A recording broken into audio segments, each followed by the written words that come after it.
Zoe. And this is My Destination Nova Scotia. There is a food movement in Nova Scotia. Eating beautifully prepared food from locally sourced ingredients is really important here, and it shows in practically every restaurant. I'm at the Halifax waterfront in pursuit of foodie Claire Gallant of local tasting tours to find out more.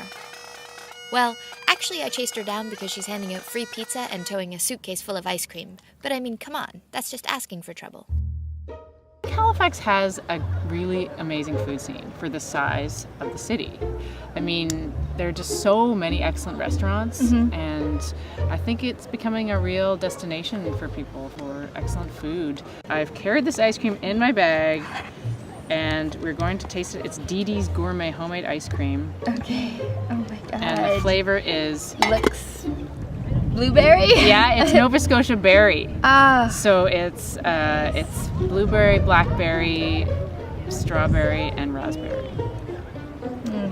I think DeeDee's is the best ice cream in Halifax. That is so creamy. It tastes like it has butter in it. The ice cream is heavenly, and I now know what I have to do.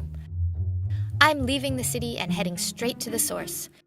The Annapolis Valley, where the berries and the fruits and the veggies and the meat all come from. I'm going, as they say, hyper-local. And yes, it's quite pretty here.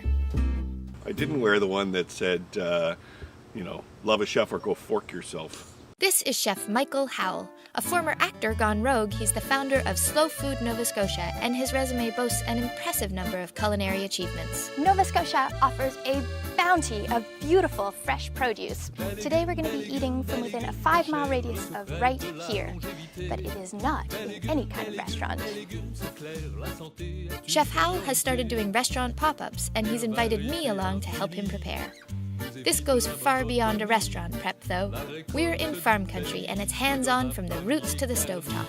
We are going to pick some beautiful mixed greens from the farm itself and edible flowers as well, and we'll have a sort of assorted nouveau mesclun salad with cherries and goat cheese and a sour cherry balsamic vinaigrette.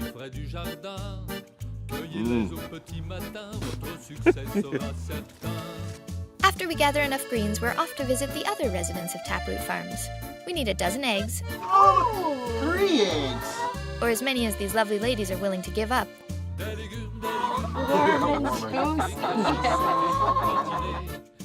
And we'll pay a visit to the happiest pigs I've ever met. Well, that's not entirely true. I had a pet pig growing up named Franny, who was quite content to even ride in the car sometimes. But that's another story. Anyway, forgive the gratuitous piglet interlude here. I can't help it. I love them. But back to business. Our last stop is the Wolfville Farmers Market one town over to pick up cheese from Fox Hill Cheese House and bread from Slow Dough. It's all made right here in the valley, and you've never tasted anything so gorgeous. Pop-ups are nothing new, of course, but it really is all about the location. Today, diners will arrive at Taproot Farms and stroll through acres of garden and orchards swimming in sultry summertime beauty. They'll arrive where the cloud-dappled blue skies meet the verdant banks of the Kennard River at high tide to feast all of their senses. These are beautiful Cuban sandwiches. We saw the Tamworth pork, so we filled them up with the slow roasted pork. And then, of course, there's the smoked Gouda that we bought at Fox Hill. Typically in Cuba, they're served with pickles. But earlier this year, I went and harvested some wild ramps. Ooh. And so I've made pickled ramps that'll be served instead of... Those look so good. Look at that. So this is a Nova Scotia twist on a Cuban specialty. Try one. Oh, thank you. Don't mind if I Try one. Pickled ramp. Oh my God. Ramps are wild leeks.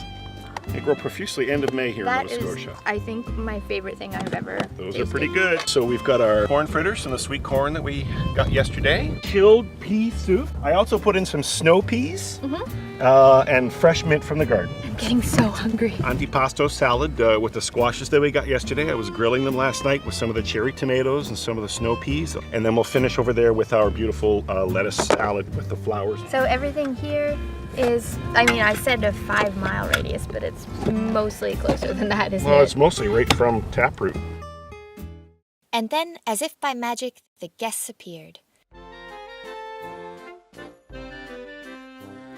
they'd flitted through the field, meandered through the meadow, and hiked the gentle hill to where we were waiting, ready to feed them.